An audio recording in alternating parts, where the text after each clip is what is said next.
Suriname trad kort na de onafhankelijkheid toe tot de Verenigde Naties. Op 4 december 1975 werd ons land toegelaten als 144ste lidstaat van deze internationale organisatie. Premier Henk Aron toonde hierover in zijn toespraak zijn erkentelijkheid aan de vergadering. Hij zei zeer ontroerd te zijn door de warme manier waarop Suriname verwelkomd werd.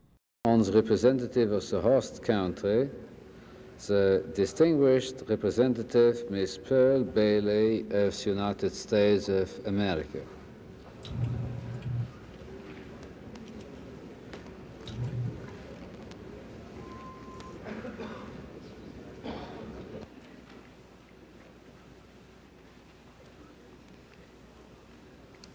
Mr. President, just as we warmly supported Suriname's candidacy in the Security Council, the United States has co-sponsored wholeheartedly the resolution on the admission of Suriname to membership in the United Nations.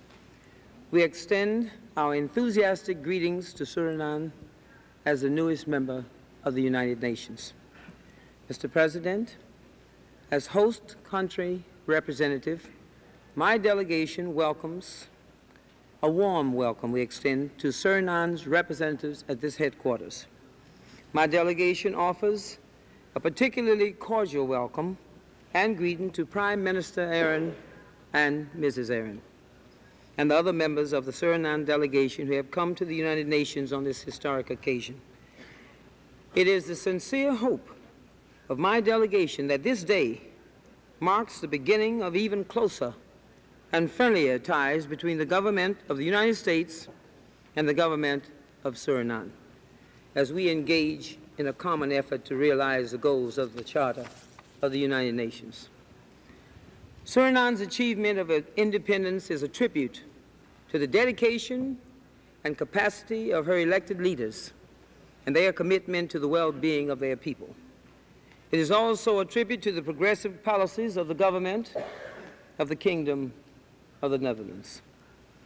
The United States and Suriname have historical links which go back to the early colonial days of the Western Hemisphere. In fact, in 1667, the colonies of Suriname and New Amsterdam, as New York was called at that time, were exchanged by the then metropolitan powers. The United States consulate in Suriname, established in 1790, was elevated to an embassy on November 25, 1975, when Suriname became an independent nation.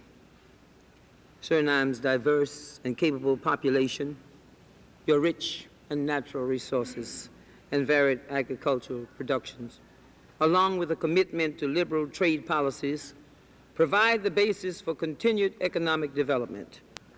The new republic's long history of democratic traditions and self-government, including the establishment of a legislative council over a century ago, are grounds for anticipation that Suriname will make important contributions to this whole United Nations. Mr. President, my delegation wishes Suriname truly all the benefits of independence and membership in the United Nations. We look forward to a strong Suriname contribution in the deliberations and activities of our organization. Once again, welcome Suriname. And before this is over, I would like to say something, gentlemen. I watched your delegation, dear Suriname, walk in. I watched you as you proceeded around there and down the aisle. You walked very proudly, and I felt very proud to watch you walk in, because you walked with something that men should walk with. It was called dignity. Not one of you looked back. You all looked forward. And that's the only way a man should walk.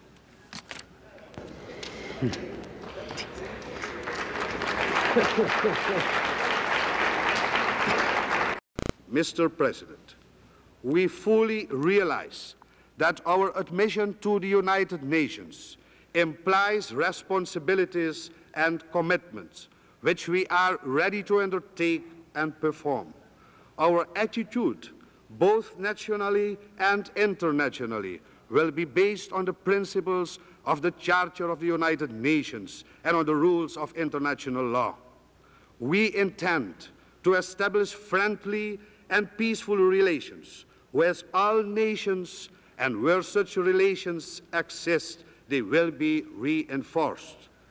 Thus, Mr. President, we are ready to make our entry into the world community on the basis of liberty, equality, brotherhood, and human solidarity, so that a future of peace, justice, and prosperity for all nations can be built by mutual cooperation and understanding. I thank you, Mr. President.